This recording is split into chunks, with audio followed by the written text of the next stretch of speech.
बिस्मिल्लाहिर्रहमानिर्रहीम। अस्सलाम वालेकुम नाजरीन, आप यूट्यूब चैनल देख रहे हैं। मैं इमरान खान।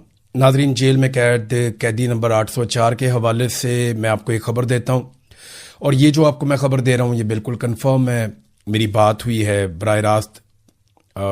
यानी मैं अब सोर्स आपको बिल्कुल आइडिया भी नहीं देना चाहता, क्योंकि इतनी सख्ती की गई है और हालात को इतना कंट्रोल किया गया मिलिट्री एस्टेब्लिशमेंट की जानिब से कि अब तो ज़रा सी कोई चीज़ बाहर आने नहीं देते।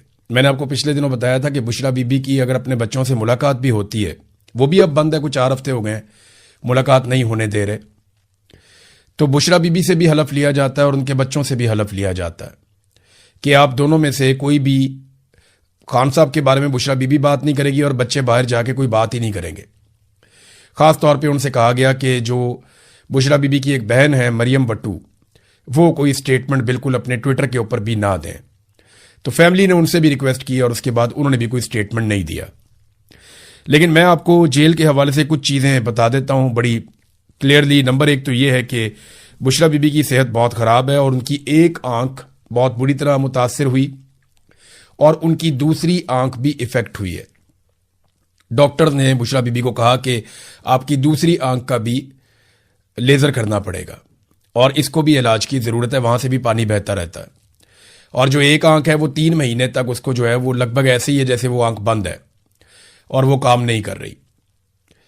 बुशरा बीबी वहाँ पे चिल्लाती रही बार बार और उन्होंने अल्लाह और रसूल के वास्ते दिए वहाँ मौजूद अमले को और उन्हें बार बार ये कहा कि मेरी आंख ख़राब हो रही है, मुझे बहुत शदीद तकलीफ़ है, किसी डॉक्टर को बुला दें। लेकिन अमले ने बिल्कुल कोऑपरेट नहीं किया। आखिरी जो इमरान खान साहब का पैगाम है, क्योंकि देखें इमरान खान साहब अभी पहुंचे थे और उनको निकाला गया था जेल से बाहर। एक तो उन्हें निकाला गया पिम्स अस्पताल लाने के लिए और एक मुबैना तौर पे उससे पहले भी निकाला गया। ये जो कहानियां करवाई जा रही है ना कौम को कि इमरान खान साहब को डील कर रहे हैं, किसी से मुलाकात कर रहे हैं, को मुलाकात हो गई है, इसके बारे में अभी कोई भी हतमी तौर पे आप कुछ भी नहीं कह सकते, क्योंकि किसी के पास कोई सबूत ही नहीं है और इमरान खान साहब को तो किसी से मिलने ही नहीं दिया जा रहा। इमरान खान साहब का जो आखिरी पैगाम है वो जुमला मैं आपको बता देता हूं और एग्जैक्टली मैं पूरी जिम्मेदारी के साथ आपको कह रहा हूं कि यही जुमला मुझे रिपोर्ट हुआ और एग्जैक्टली वही जुमला मैं आपको बता रहा हूं। इमरान खान ने कहा कि मेरी बहनों से कहो कि जितना जल्दी हो सके मुझसे आकर मिलें या मुझे मिलने की कोशिश करें। यह जुमला है जी, कि मेरी बहनों को पैगाम दो कि जितनी जल्दी हो सके वो मुझसे आकर मिले या मुझे मिलने की कोशिश करें। ये इमरान खान साहब का पैगाम है अपनी बहनों के नाम, जो एक फाइनली एक पैगाम था। और भी बहुत सारी ऐसी चीजें हैं जो मैं यहां बताऊंगा तो ये निज़ाम बहुत बुरी तरह एक्सपोज हो रहा है। यानी वहां पे बहुत गंदगी है, बहुत कीड़े मकोड़े हैं जहां पे इन लोगों को रखा। पाकिस्तान के अंदर एक अदम एतमाद की कैफियत है। ऐसी सूरत हाल में हाउ इज इट पॉसिबल कि ज्यादा देर तक ये निज़ाम इमरान खान को जेल में रखकर बर्दाश्त करे। तो इमरान खान जो है वो निज़ाम के मसल्स टेस्ट कर रहे हैं, साथ में वो खुद भी टेस्ट हो रहे हैं और वो ये देख रहे हैं कि ये सिस्टम कब तक कोलैप्स कर जाता है। दूसरी अहम खबर जो है वो इस्लामाबाद हाई कोर्ट से आई है और ये एक बड़ी खबर है। खबर ये है कि जो लोग, ये उन लोगों के लिए खबर है जो लोग बहुत ज्यादा ताने दिया करते थे अदलिया को कि जनाब अदलिया को चाहिए खुद जाएं और जाके तौहीन अदालत लगाए इनके ऊपर, जो अदलिया के सामने आता है उस पर तौहीन अदालत लगाए, उनके खिलाफ कार्रवाई करें, उनको पकड़े। ये क्या बात हुई कि खत लिख दिया, तो बड़े ताने दिए गए अदलिया को। तो उनके लिए एक अच्छी खबर है। एक तो ये है कि हाई कोर्ट ने तौहीन अदालत के नोटिस जारी किए, इससे पहले 2 एजेंसियों को और एक और इदारे को, यानी पीटीए को जारी किया, आईबी को जारी किया और उसके साथ साथ एफआईए को जारी किया। अब जज के खिलाफ सोशल मीडिया मुहिम पर तौहीन अदालत की कार्रवाई का फैसला भी कर लिया गया है। अब जज बाबर सत्तार साहब के हवाले से यह खबर है और खबर यह कह रही है जो मेरे सामने है, जस्टिस बाबर सत्तार से मुताल्लिक जो मनफी मुहिम चलाई गई सोशल मीडिया पर उस पर तौहीन अदालत की कार्रवाई अमल में लाई जाएगी। और जराये ने कहा है कि जस्टिस बाबर सत्तार के खत को तौहीन अदालत केस में तब्दील करने का फैसला किया, जिसकी समाअत के लिए कल बेंच तश्कील दिए जाने का इम्कान है। जस्टिस बाबर सत्तार ने सोशल मीडिया मुहिम पर चीफ जस्टिस आमिर फारूक को खत लिखा था और अब तौहीन अदालत लगेगी उन लोगों पे जिन लोगों ने इनके पर्सनल डॉक्यूमेंट, जज साहब की फैमिली के पर्सनल डॉक्यूमेंट, ये सारी चीजें उठाकर सोशल मीडिया के ऊपर डाल दी, ये सोचे बगैर कि वो हाई कोर्ट के एक मुअज़्ज़िज़ जज हैं और बाकायदा स्क्रूटनी के बाद तमाम अमल से गुजरने के बाद उनको हाई कोर्ट का जज लगाया गया है और उनके किरदार पे और उनकी फैमिली के किरदार के ऊपर कीचड़ उछाला गया। तो इस पे अब तौहीन अदालत की कार्रवाई होगी। अब उन सहाफियों पे और उन दानिश्वरों पे और उन सियासतदानों पे कार्रवाई होगी जो बड़े खुश थे जब इमरान खान साहब ने सिर्फ एक जज ज़ेबा का नाम लिया था और वार्न किया था। तो उस वक्त इमरान खान पे कार्रवाई चल रही थी तो वो बड़े खुश थे, बगले में जा रहे थे। अब उन्होंने तो सारी लिमिट ही क्रॉस कर दी है। तो देखते हैं कि अब वो कैसे आकर अदालत में फेस करते हैं तौहीन अदालत की कार्रवाई को। माहिर कानून शहबाज खोसा का कहना है कि हाई कोर्ट का फैसला खुशाइंद है। अदालत के बाद इख्तियारात हैं जिसके मुताबिक कार्रवाई का फैसला किया गया है। और जो जज साहब की जाती जिंदगी के हवाले से जो प्रोपेगेंडा किया गया वो इंतहाई गलत था। और मटेरियल कहां से अपलोड हुआ एफआईए विंग ट्रेस कर सकता है और अब एफआईए भी एक प्रॉब्लम में आ जाएगी। उनको ये ट्रेस करके सारा रिकॉर्ड देना पड़ेगा और इन सहाफियों को और इन लोगों को बताना पड़ेगा कि ये जो हसास डाटा है, ये जज साहब से रिलेटेड डॉक्यूमेंट जो गवर्नमेंट के पास हो सकते हैं या इदारों के पास हो सकते हैं, वो इनके हाथ कैसे लगे, उन्हें बताना पड़ेगा। आपको याद होगा थोड़ा सा पहले एक रिटायर्ड जनरल कमर जावेद बाजवा, उनके डॉक्यूमेंट जो है वो एक सहाफ़ी के हाथ लगे और उन्होंने एक खबर दी थी और उसके बाद यहाँ पे गिरफ्तारियां भी हो गई और बड़ी सख्ती भी हुई। अब देखते हैं कि निजी नौयत के जो डॉक्यूमेंट है और उसके बाद जो प्रोपेगेंडा है, इसके ऊपर कैसे कोई जवाब देता है और किस तरीके से ये मामला आगे बढ़ता है। नाज़रीन, एक और बड़ी खबर ये है और इसके ऊपर बड़ा प्रोपेगेंडा किया जा रहा है, मैं आपको बता देता हूँ। पाकिस्तान तहरीक इंसाफ का जो वफ्द है वो मिला है अमरीकी सफ़ीर से। अमरीकी सफ़ीर जो है वो डोनाल्ड ब्लूम, वो आया और उसकी मुलाकात हुई वफद के साथ। उसमें उमर अयूब साहब मौजूद थे, चेयरमैन मौजूद थे, असद कैसर मौजूद थे और सेक्रेटरी इंफॉर्मेशन मौजूद थे पार्टी के। तो इन लोगों ने मुलाकात की है। अब उसके ऊपर वावेला ये किया जा रहा है कि अमेरिका ने तो रजीम चेंज ऑपरेशन करवाया था, तो आप उनके सफ़ीर से क्यों मुलाकात कर रहे हैं। तो देखें, इमरान वजह थी, बड़ी खिदमत थी उनकी। आसिफ अली जरदारी साहब को तो मुलाकातों के लिए कभी तकलीफ हुई नहीं थी, वो बल्कि चले भी जाते थे, आ भी जाते थे। इस तरह की खबरें बहुत पाकिस्तान के मीडिया में बहुत पहले छप चुकी हैं। तो जरदारी साहब की जेल तो ना होने के बराबर थी। हाँ, नवाज शरीफ साहब को जेल में रखा गया था जब इमरान खान साहब इलेक्शन जीते, उससे पहले मियाँ साहब वापस आए और इलेक्शन लड़ने के लिए उन्होंने गिरफ्तारी दी ताकि वोट उन्हें पड़े। तो वोट उन्हें फिर भी नहीं पड़े, लेकिन मियाँ साहब बाद में डील करके पाकिस्तान से निकल गए। मिलिट्री एस्टेब्लिशमेंट से उन्होंने डील की, बीमारी का बहाना बनाया और पाकिस्तान से बाहर चले गए। लेकिन जितना अरसा मियाँ साहब जेल में रहे, आपको पता है कि फी दिन मियाँ साहब की कितनी मुलाकातें थी? 22 मुलाकातें फी दिन। जब हमने मुलाकातों को दिनों के ऊपर डिवाइड किया तो पता चला कि नवाज शरीफ रोजाना की बुनियाद पे 22 मुलाकातें करते हैं। एक एक दिन में मियाँ साहब 100 लोगों से भी मिले हैं। यानी सहाफ़ी जब मियाँ साहब को मिलने के लिए जाते थे तो 15 कॉलम निगार और सहाफ़ी अंदर जाते थे। एक बड़ी कुर्सी लगती थी सोफ़ा नमा, जिसपे मियाँ नवाज शरीफ साहब बैठते थे। एक लंबी ऐसे कतार लगती थी दाएं तरफ, एक कतार लगती थी बाएं तरफ, और दोनों कतारों पे पाकिस्तान के जय्यद सहाफ़ी बिठाए जाते थे। फिर मियाँ साहब उनके साथ बड़ा लंबा एक सेशन करते थे बातचीत का, और ये एक मरतबा नहीं कई मरतबा हुआ। इसी तरह मियाँ साहब की फैमिली मियाँ साहब के साथ ही मौजूद रहती थी। मियाँ साहब के अपने ज़ाती मुलाजमीन वो सबसे पहले सुबह अंदर चले जाते थे और वो मियाँ साहब के साथ साथ खिदमत गुजारों की तरह मौजूद रहते थे हर जगह पे। ये थी मियाँ नवाज शरीफ साहब की जेल। इमरान खान साहब की जेल जो है वो वैसी नहीं हो सकती, तो कम से कम जो कानूनी तौर पे उनको सहूलियत हासिल है वो उन्हें मिलनी चाहिए। अब यही बात उनकी फैमिली कर रही है कि ये क्या बात हुई कि आप एक बहन की एक मुलाकात करवा देंगे, वो बहन बाहर आएगी, वो कहेगी मेरे भाई की ये सूरत हाल है, बाद में बहाना बनाएगी जी इस बहन ने बाहर आके इमरान खान की सूरत हाल बताई, लिहाजा अब हम मुलाकातें ही बंद कर रहे हैं। तो नौरीन न्याजी उन्होंने कहा जी आई हुई हैं, मुलाकात के लिए इंतजार कर रही हैं। बल्कि वहां पे जो पुलिस मौजूद थी उनको बताया भी कि ठीक है जी जाएं मुलाकात करवाएं नौरीन न्याजी की, जैसा कि वादा किया गया था। तो फिर मुलाकात नहीं करवाई गई। अच्छा, इसमें जो है ना वो अलीमा खानम ने कहा कि मुलाकात के हवाले से कन्फ्यूजन पैदा हुई।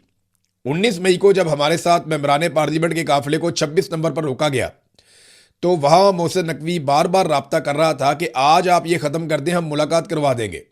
इसके जवाब में मेरा मौक़िफ़ ये था कि ये मुलाकात नहीं करवाएंगे, ये झूठ बोल रहे हैं।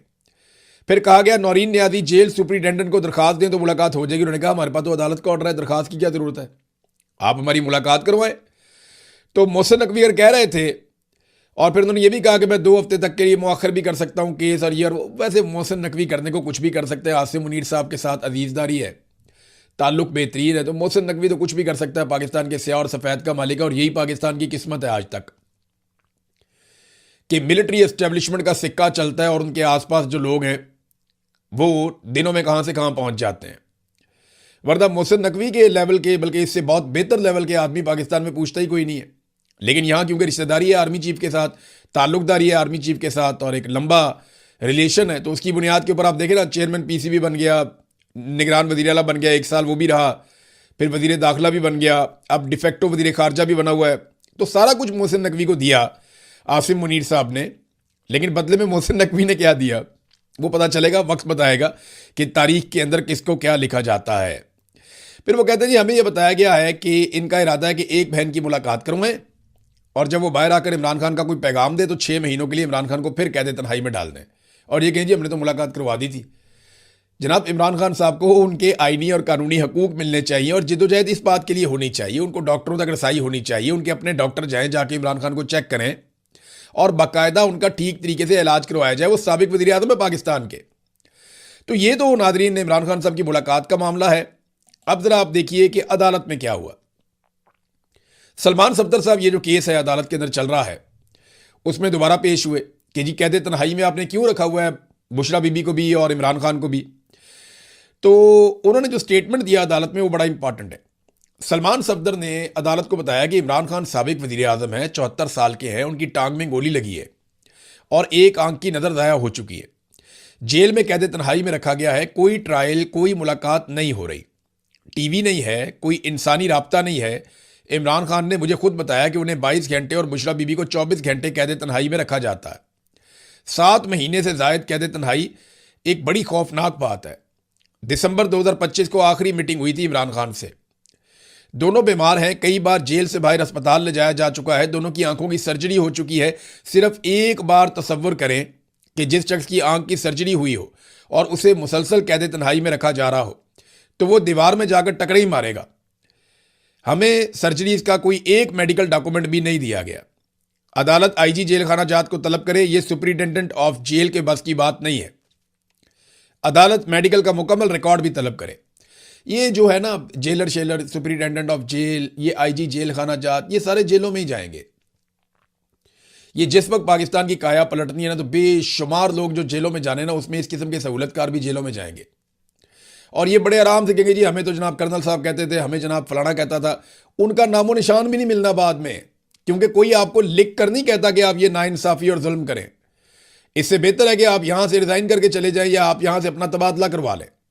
लेकिन मर्जी है, ये अपने आप को खुद ब्यूरोक्रेसी, पुलिस, ये सारे लोग अपने आप को खुद पेश करते हैं सिस्टम की खिदमत के लिए कि जनाब हमसे काम करवा लें और बस हमें माफ़ कर दें, हम जो करप्शन करते हैं, कोई 2 नंबरी करते हैं तो उसके ऊपर आप नज़र ना डालें।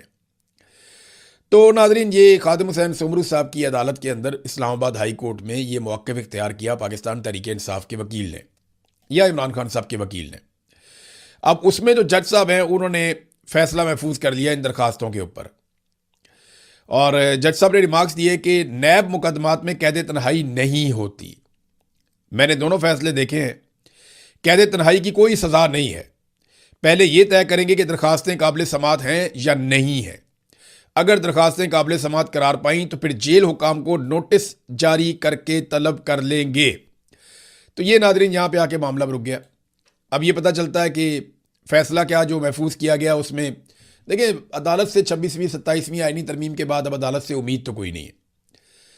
ये बात आप मेरी लिख कर रख लें कि जब तक आसिम मुनीर साहब की तरफ से ग्रीन सिग्नल नहीं आएगा, कोई भी अदालत इमरान खान की मुलाकात का हुक्म नहीं देगी और अगर देगी भी तो मुलाकात नहीं होगी। ये सारा निज़ाम आसिम मुनीर साहब ने जकड़ लिया। याद रखिएगा, एक एक चीज़ जो है ना वो उनके ज़रिए से और उनके लोगों के ज़रिए से हो रही है। ये हुकूमत खुद अपने मुंह से एक मरतबा नहीं बार बार कह रही है कि ये हाइब्रिड निज़ाम है, इसको मिलिट्री एस्टेब्लिशमेंट या जर्नैल चला रहे हैं, अपनी मर्जी से चला रहे हैं, हम इस पे बड़े खुश हैं। ये जितने सियासतदान हैं ना, ये सारे सहूलतकार हैं। दरअसल जो कार्रवाई डाली जा रही है या काम किया जा रहा है वो आसिम मुनीर साहब और उनके चंद जर्नैल या उनके चंद साथी हैं। ये मिलकर पूरे निज़ाम को ना सिर्फ कंट्रोल कर रहे हैं बल्कि बड़े छोटे तमाम फैसले भी कर रहे हैं। अब इन्होंने मुलाकातों पे पाबंदी लगाई और वजह यह है कि इमरान खान साहब जेल से जब बोलते हैं तो ऐसा लगता है कि कोई शेर धाड़ा है। जब वो जेल से बोलते हैं तो इनकी टांगें कांप जाती हैं सबकी।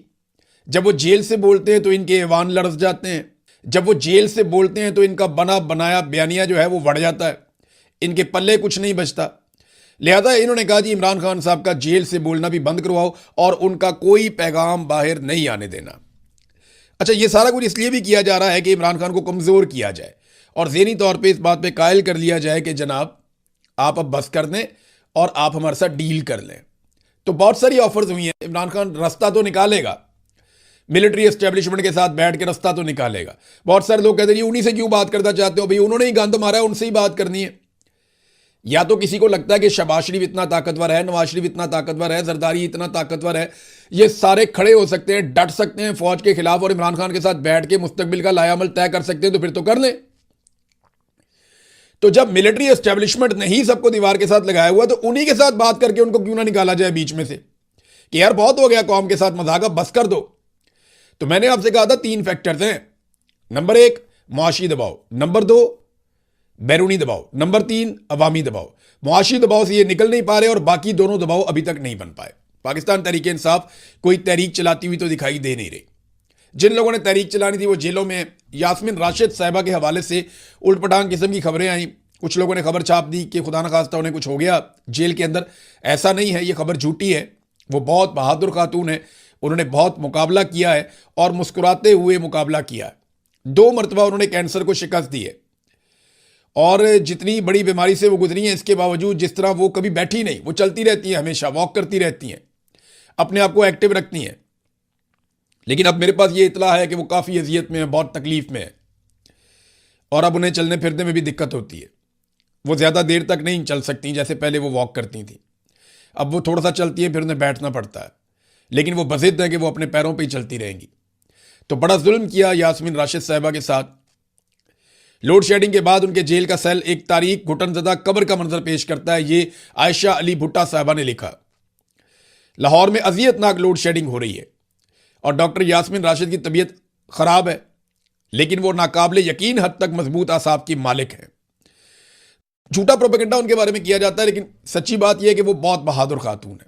उनसे एनर्जी मिलती है सबको, चाहे आपका पाकिस्तान तहरीक इंसाफ से ताल्लुक है या नहीं है। अगर आप यास्मीन राशिद को देखते हैं तो आपको एनर्जी मिलती है, आपको ताकत मिलती है, आपको हौसला मिलता है कि अगर ये खातून इस उम्र में इन बीमारियों के साथ मिलिट्री एस्टेब्लिशमेंट के जुल्म और जबर के सामने डट कर खड़ी हो सकती है ना, तो फिर ईमान मजारी भी मार खा लेगी और मारंग बलोच भी मार खा लेगी। यास्मीन राशिद ने साबित कर दिया कि वो कितनी ताकतवर है। मेरी उनसे टेलीफोन पे एक दफ़ा बात हुई, वो पेशी पे आई हुई थी, मैं जेल में था। तो उन्होंने जिस अंदाज में मेरे साथ बात की, मुझे 1-2 दिन महसूस हुआ कि यार क्या बात है इनकी। मैं वही सोचता रहा बैठ के जेल में कि कितनी मजबूत खातून है। यानी जो खुद गिरफ्तार हैं, जिनको पकड़ा हुआ है, वो किस तरह बाकी लोगों को हिम्मत और हौसला दे सकती हैं। बहुत ज़बरदस्त खातून है। अल्लाह ताला उनके लिए आसानी पैदा फरमाए, अल्लाह ताला उन्हें लंबी ज़िंदगी अता फरमाए और अल्लाह ताला उनको दिखाए वो फतह जिसके लिए वो लड़ रही हैं। तो नादरीन, ये यास्मीन राशिद साहिबा की सूरत हाल है। अफसोसनाक बात है, काफ़ी बीमार है, लेकिन निज़ाम को किसी किस्म का कोई एहसास नहीं है। पाकिस्तान तहरीक इंसाफ के दौर में बहुत तनकीद होती थी नादरीन। हमारे बहुत सारे सहाफ़ी, बहुत सारे लोग जो हैं दानिश्वर, वो लापता अफराद इस पर बहुत बात करते थे। लेकिन आप देखें आजकल लापता अफराद पहले से बहुत ज़्यादा है, लेकिन कोई बात नहीं करता। आजकल तो सियासतदानों को लापता कर दिया जाता है, जाने माने लोगों को लापता कर दिया जाता है, सहाफ़ियों को, शायरों को लापता कर दिया जाता है, वकला को लापता कर दिया जाता है, लेकिन कोई नाम लेने के लिए तैयार ही नहीं है। आजकल कोई लापता अफराद की बात ही नहीं करता। तो असद कैसर साहब ने बताया कि अपने दौरे हुकूमत में इमरान खान साहब ने 400 लापता अफराद को बाजियाब करवाया था और ये बात उन्होंने कोयटा के अंदर बैठकर कही। अब बताए ना, इमरान खान साहब का जो दौरे हुकूमत है वो शहबाज शरीफ से तो बहुत छोटा है। वो 3.5 साल रहे हैं, इनको तकरीबन 4.5 साल होने वाले हैं। तो शहबाज शरीफ ने अपने दौरे हुकूमत में किसको बाजियाब करवाया? किसी को भी बाजियाब नहीं करवाया। जबकि इमरान खान साहब के दौरे हुकूमत में 400 लापता अफराद को बाजियाब करवाया गया। ये असद कैसर साहब ने और जुनैद अकबर साहब ने बैठकर इसके ऊपर स्टेटमेंट दिया और ये इंकशाफ किया है। लेकिन उस वक्त सब रोला डालते थे। आज पता है पाकिस्तान में जमहूरियत की सूरत हाल क्या है, आज़ादी की सूरत हाल क्या है? 2 लोग होटल पे बैठे हुए थे रहीम खान में, रहीम खान पंजाब, मरियम नवाज जहाँ टिकटॉकर हुकूमत कर रही है, जाली हुकूमत। तो रहीम खान में 2 लोग बैठे हुए थे होटल पे, वो हुकूमत की बुराइयां कर रहे थे, पुलिस लेगी उठा के ले जाके पर्चा डाल दिया उनके ऊपर कि जनाब ये जो दो लोग हैं ये सरकार के खिलाफ गुफ्तगू कर रहे हैं, हुकूमती लोगों के खिलाफ गुफ्तगू कर रहे हैं, और जो गुफ्तगू कर रहे हैं वो नाजेबा गुफ्तगू है, लिहाजा जनाब बंदा उठाया गिरफ्तार कर लिया। कि अवामुन्नास जो है वो काफ़ी गमो गुस्से में है। अवामुन्नास जितनी गमो गुस्से में तुम लोग सोच भी नहीं सकते। ज़रा अवाम को आप इजाज़त दें कि आपके ऊपर कोई मुकदमा नहीं होगा और फिर उनके सामने माइक करें तो वो बताएंगे कि उन्हें असल में गमो गुस्सा किसके ऊपर है और किस नौयत के वो अलकाबात से नवाजते हैं, वो भी आप देख लीजिएगा। बहरहाल पुलिस ने बंदा पकड़ा, मुकदमा दर्ज कर लिया, और यही आज की सबसे बड़ी हकीकत है कि मार्शल लॉ प्लस पाकिस्तान में लगा हुआ है। मार्शल लॉ भी नहीं है, मार्शल लॉ प्लस है। और मिलिट्री एस्टेब्लिशमेंट जिनका काम पाकिस्तान की हिफाजत करना है वो किन कामों पे लगे हुए हैं। देखिए, इंडिया ने पानी बंद किया हुआ, किसी ने कुछ किया? पहले एक स्टेटमेंट मुसद्दक मलिक से दिलवाया गया, अब एक स्टेटमेंट बिलावल से और एक स्टेटमेंट इंफॉर्मेशन मिनिस्टर से दिलवा दिया गया। वजह क्या है? ताकि जो डीजी आईएसपीआर का स्टेटमेंट है ना, तुम हमारा पानी बंद कर दोगे, हम तुम्हारी सांस बंद कर देंगे, वो वाला जो स्टेटमेंट है ना उसको टोन डाउन करना है। तो उसके मुकाबले में बिलावल का स्टेटमेंट आ रहा है, मुसद्दिक का स्टेटमेंट आ रहा है, तारड़ का स्टेटमेंट आ रहा है, ताकि वो जो डीजी आईएसपीआर को बार बार लोग याद दिलाते हैं ना, याद दिलाना चाहिए। जरा ये देखें, आप दोबारा सुने आपके डीजी आईएसपीआर ने क्या कहा था, जब इंडिया पाकिस्तान का पानी बंद करेगा तो वो क्या करेंगे, सुने।